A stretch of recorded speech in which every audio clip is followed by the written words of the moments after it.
So here we have the third of the Tintin books, the third of the Tintin adventures that Hergé produced, Tintin in America.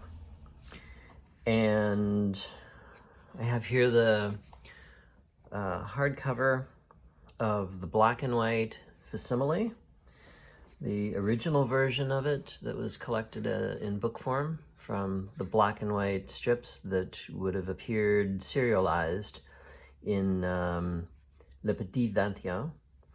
And here is my paperback edition of Tintin in America. This is the American English language edition, which is published by Little Brown.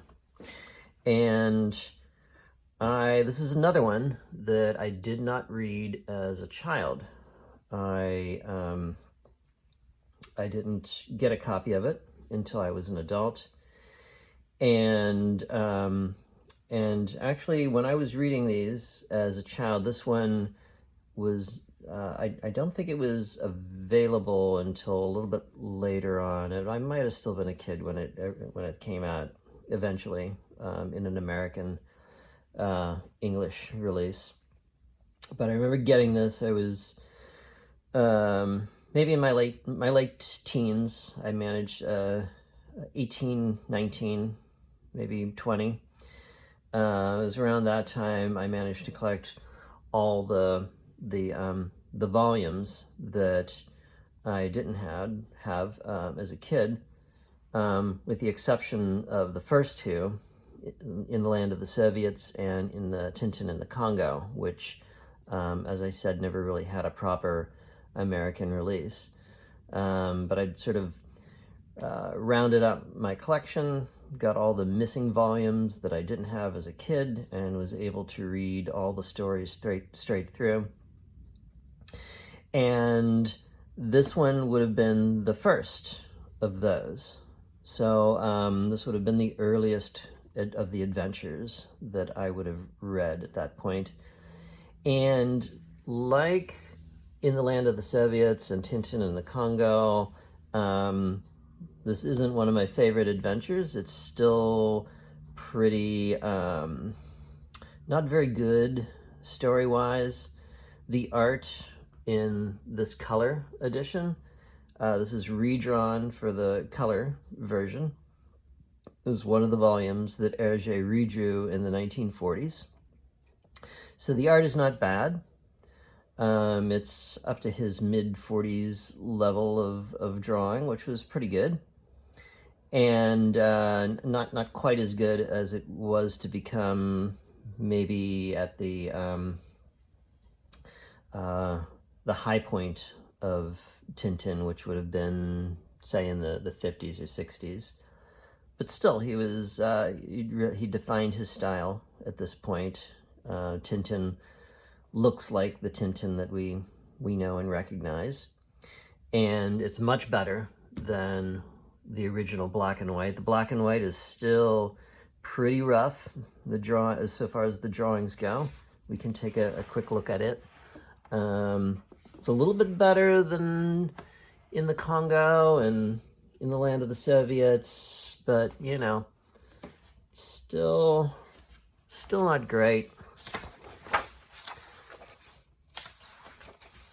So this would have come out in the early 1930s originally, and it starts off in Chicago.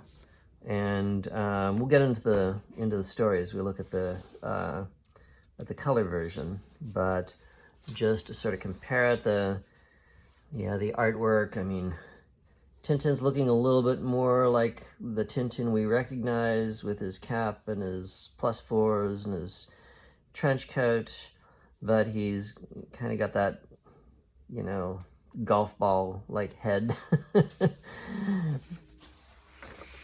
This does have, like in the Congo,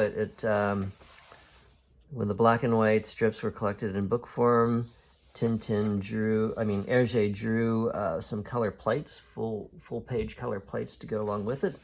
The color plates are drawn a lot better than the black and white strips, because he was already coming along a little bit more as an artist by the time he did these color plates. And so they're kind of nice. But, you know, the comic is still, yeah, it's a lynching scene.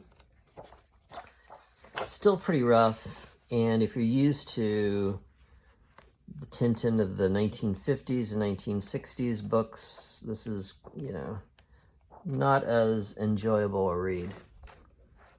So we're going to look at the color version, which he redrew in 45 or 46, I think.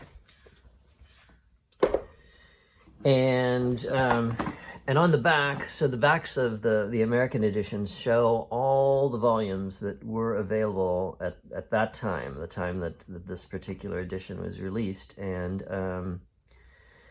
the Blue Lotus had just come out. The volumes are shown here in order of their release, except for the Blue Lotus. The Blue Lotus is actually part 2 of a story that begins in Cigars of the Pharaoh, which is the volume right after Tintin in America.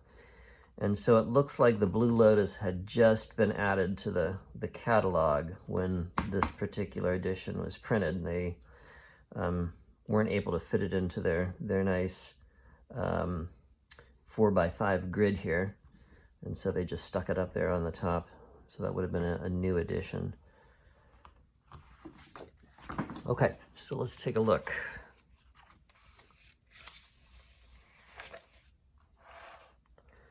Yeah, artwork is 1945. I don't know if it doesn't say when the original story appeared, but the story begins Chicago 1931, and that's probably right around when the black and white version of the story began appearing. And as I said, it begins in Chicago 1931, when gangster bosses ruled the city. And this opening is notable among all the Tintin books. This is the first and only time that a real person from history, a real character from history, makes an appearance as a character in the Tintin adventures. It's the only time this has happened. And that person is Al Capone, the Chicago mob boss. And it's kind of funny to think that of all the people in history that could have made an appearance in Tintin, the one actual person from history who actually made it in was Al Capone. But you got to think, at the time that Hergé did this, so he had just done the first 2 volumes, In the Land of the Soviets and Tintin in the Congo, and both of those stories were pretty much given to him by his editor, the priest who was in charge of the newspaper, which Hergé did the children's supplement, Le Petit 21. And he had recommended that Hergé do first sort of an expose on the Soviet Union. As I mentioned before, the paper was very anti-communist. And then for the second adventure, he suggested that Tintin do one set in the Congo. Congo was was the Belgian Congo at the time. It was a colonial territory of Belgium. And so it was a bit of colonial propaganda. And for the third adventure, Hergé kind of got to do a subject that he actually wanted to do. Hergé was always had a fascination for America, and in particular, he was always very interested in Native Americans. And so he was really kind of waiting to send Tintin to the United States, to America. And it was the 1930s, and at the time, Al Capone and his gang were a thing. They were current. He was a current person, would have been in the news, would have been known. And so the the point of Tintin going to America, just as he had done in going to the Soviet Union and to the Congo, is he's going there as his job as a reporter.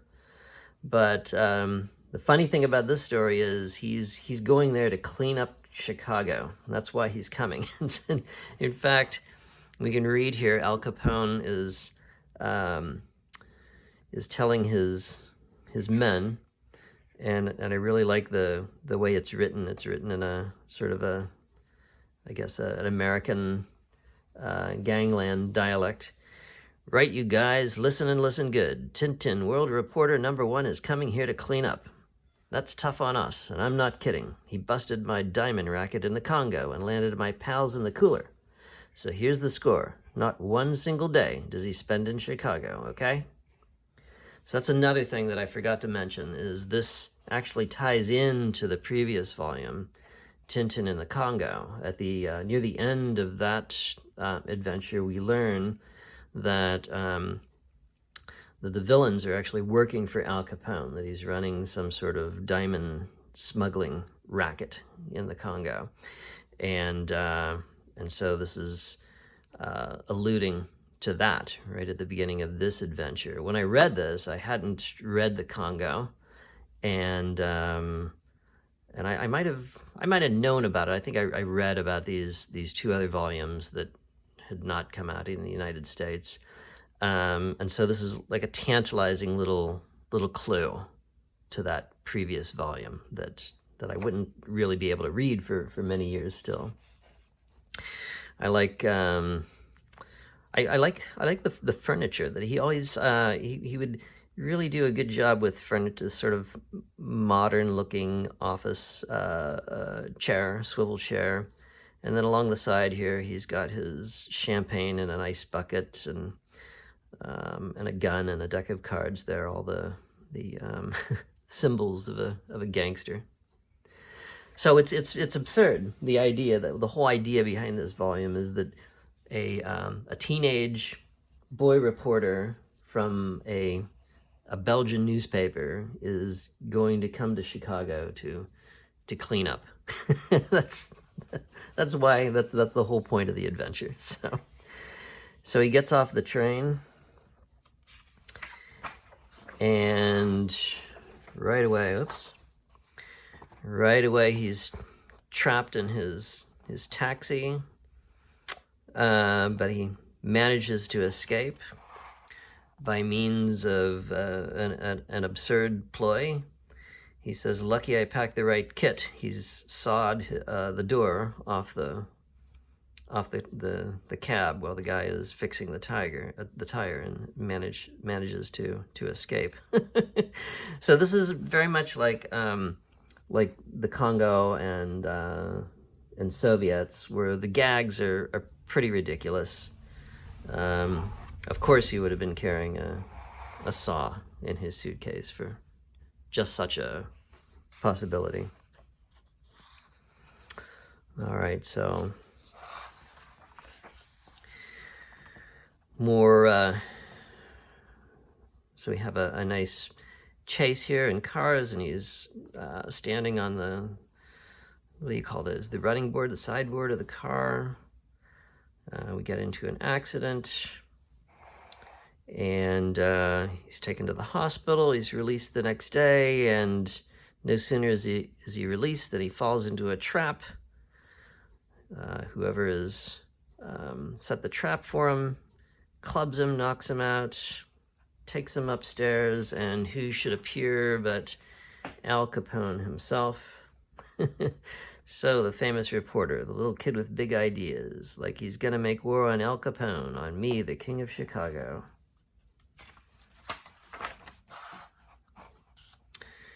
And of course, just as it looks like Tintin's gonna get his, Snowy comes to the rescue, and as Tintin's attention is drawn elsewhere, the thug has come to and is about to throw this big vase, and he hits Capone instead. There's a scuffle, and Tintin manages to tie up Al Capone himself. He goes out to tell a beat cop on the street that he's just caught Al Capone, and the cop clubs him in the head. He says, "Send a car along, I just picked up a nutcase," thinks he captured Al Capone and a couple of his hoods. So the story sort of continues on in this manner. Pretty fast-paced. One ordeal after another. Nothing really notable in the story.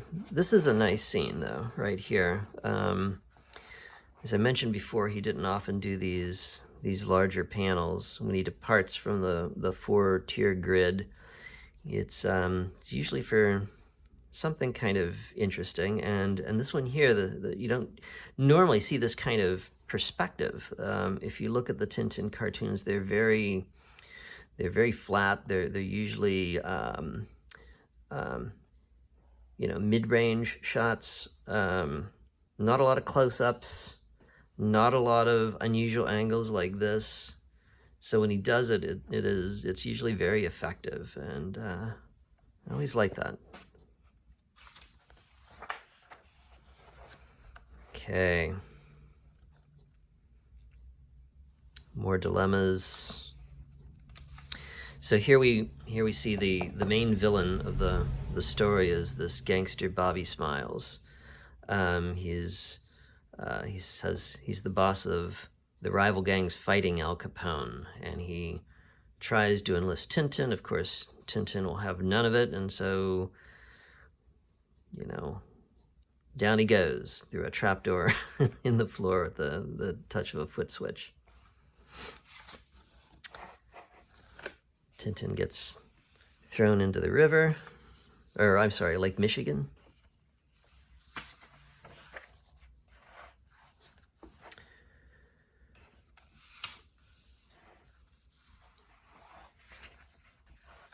And finally, we make our way out of the city. Tintin is escaping in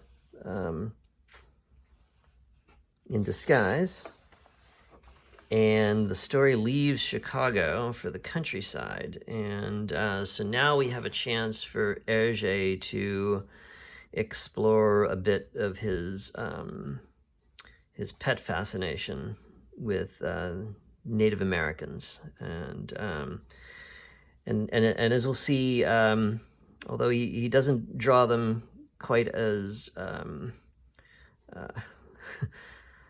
in such as much a racist way as he drew the Congolese Africans and of black people in general, as we see in many, especially in the early volumes. He still uses a lot of typical stereotypes in the way that he shows the native people. He would later, take pride in the research that he would do for these volumes, especially starting with Blue Lotus. I think Blue Lotus was the volume in which things took a turn. He really started doing lots of research. Up to this point, he might have had maybe a book or two on American Indians that he used as reference.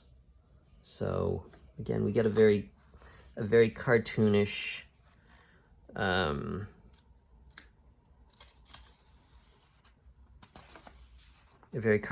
version of the American West, full of stereotypes. Although not bad drawn, the horses are nicely rendered. The figures are nicely done.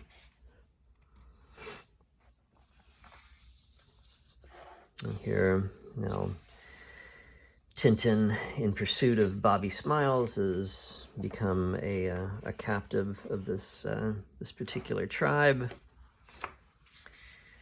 and through his cleverness, picking off bits of resin from the post that he's tied to. He begins starting a fight among the Native Americans, and ends up everybody's beating up everybody else, and he makes his escape.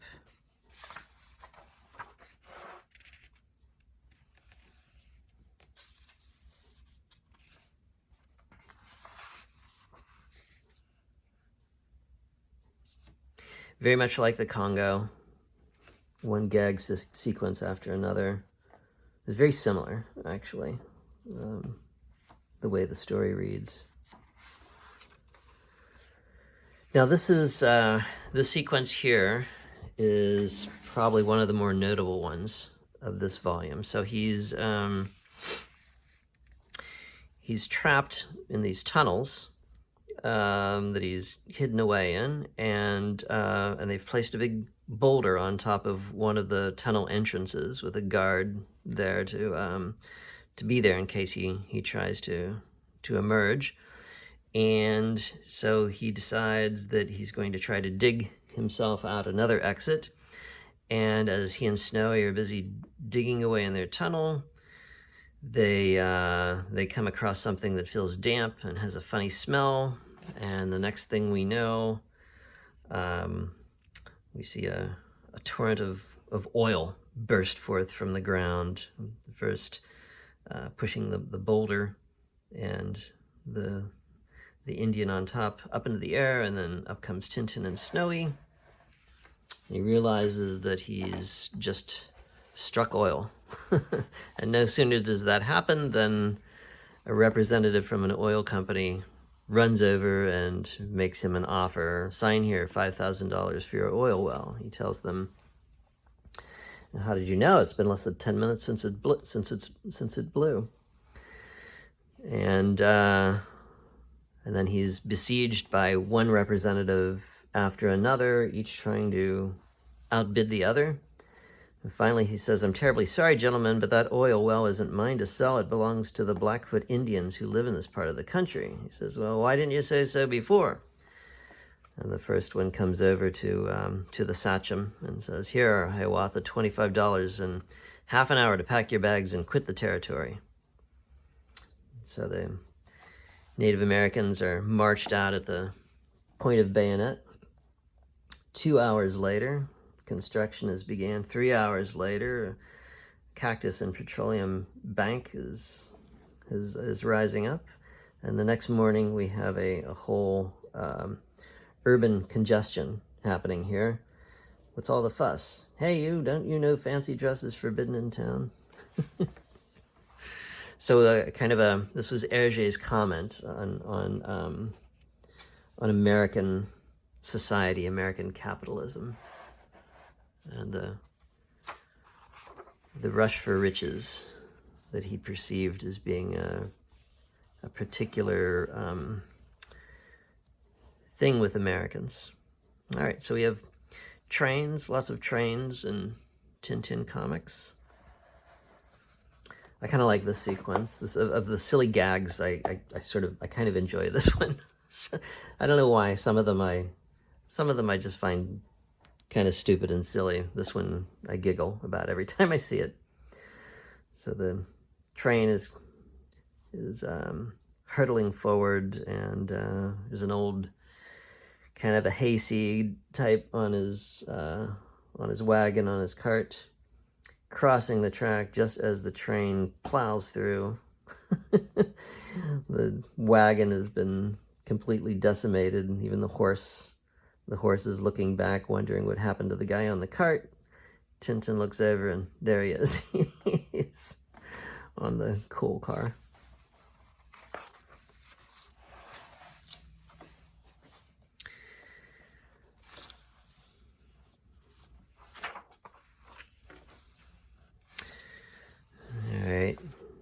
Here we have, looks like a Mexican bandit has to make an appearance here.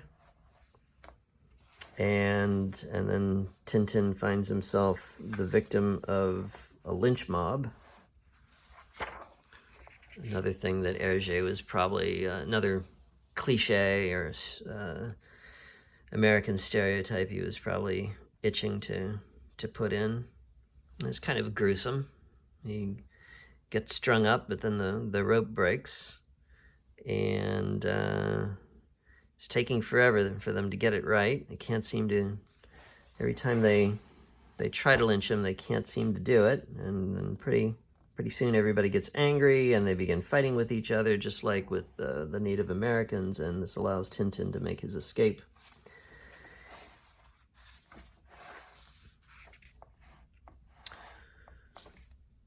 In this sequence here, he's startled to wake up to see a puma racing by, and then a stag, and then a snake and a rabbit and a turtle and other animals, and he sees the prairie's on fire, and he tries to outrun the fire, but of course the fire is too fast.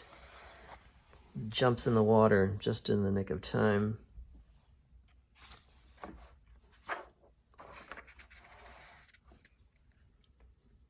Classic tied up and laid on the train track for the train to come.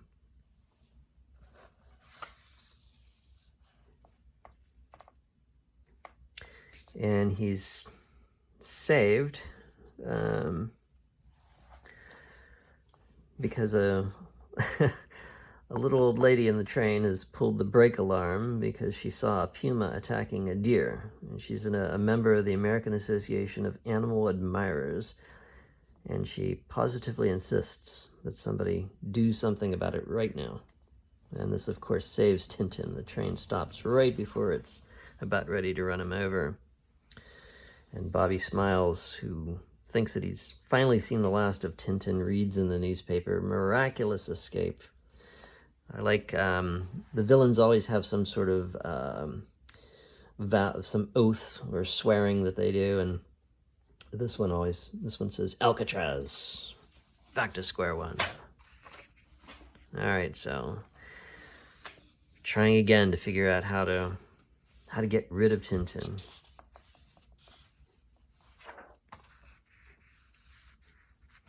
In the end, he gets Bobby Smiles, and he wraps him up and delivers him right to the police station. But then he finds that Snowy has now been kidnapped, and he finds a ransom note for Snowy.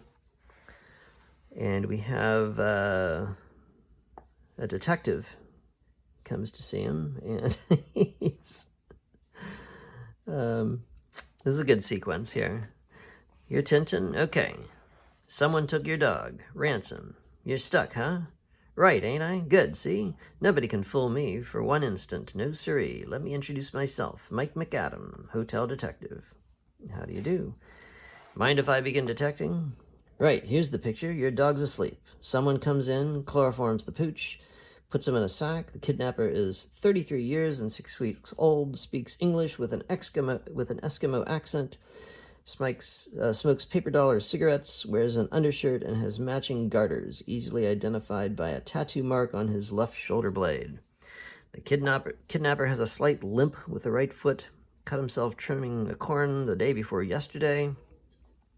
And one more detail, snores in his sleep. When I tell you, sir, his grandfather was scalped by the Sioux 40 years ago, and he has a profound dislike for bird's nest soup, you know everything. I've spotted from a quick look around. I'll be back within the hour with your dog, of course." And he's amazed that, he says, "What a Sherlock Holmes. I can't imagine that he was able to figure all of that out. Didn't think that detectives like that existed except in books." And he comes back and he says, "Presto, your dog." And of course it's not Tintin's dog, and the real owner comes in and knocks him over the head with her umbrella. But still he's determined to find Snowy, and then he comes back with about 8 other dogs.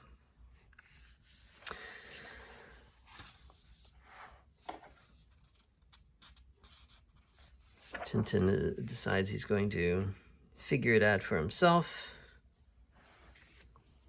A few more scrapes. And he makes his way to the headquarters of an organization called Kidnap Inc.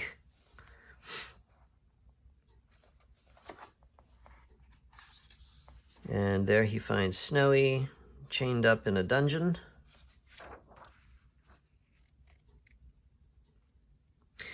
And so with Bobby Smiles out of the way, we now have this guy here as the new villain for the rest of the story. Another trapdoor, this time allowing the villain to escape.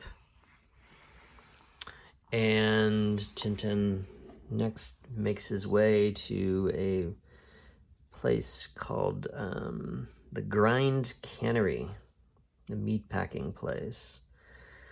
And here he gets a tour. The director of the plant shows him the animals go in one door and come out as sausages.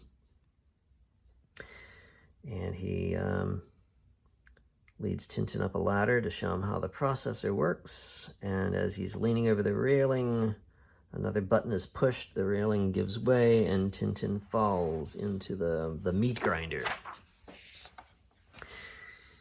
And he calls up his boss, the head of Kidnap Inc., to tell him that Tintin has been taken care of, only to find that his workers have gone on strike and have stopped the machinery. He rushes back to see what has happened to Tintin and finds that Tintin has crawled out unharmed. He acts as if it was a big mistake, a big accident. And then he has to confess to his boss that he did not get Tintin after all.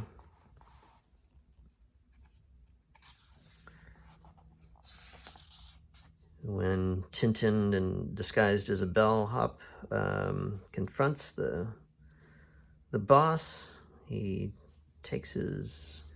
got a sword in his cane. And we have a little battle in which Tintin, swinging on a chandelier, falls on the villain, knocks him out. Snowy inadvertently gets stabbed in the tail. He's always getting hurt in his tail for some reason. There's a lot of a lot of these where Snowy ends up with a bandaged tail. And he leaves the place with the two baddies in a cart. And so it has come to this, where Tintin has made such a dent in the criminal underworld that all the gangs have come together to unite against this their scourge. Meanwhile, Tintin is given a lavish banquet by the city's elites. And this scene is interesting, and then we have the first appearance here of who is going to be one of Tintin's biggest nemeses and recurring villains in the story, Rastapopoulos, the film director and drug smuggler, and I forget what else he's up to in these stories. It's unmistakably him, you look at it, but he is not named. He's just sort of cast as an extra in this adventure. I wondered at first, because this was redrawn in the 40s, and Rastapopoulos makes his first appearance in the next adventure in the series, The Sicars of the Pharaoh, whether he was drawn in for this color version. But actually, if you look at the black and white, at that same scene, let's see if we can find it. And there he is. So it must have been that Hergé, maybe he liked this character that he drew, and he decided that he was going to reuse it for the next adventure. Maybe he already had it in mind who this was going to be, or maybe it's just a coincidence that this person looks an awful lot like what's going to be one of the more famous Tintin villains. Anyway, that's certainly Rastapopoulos there.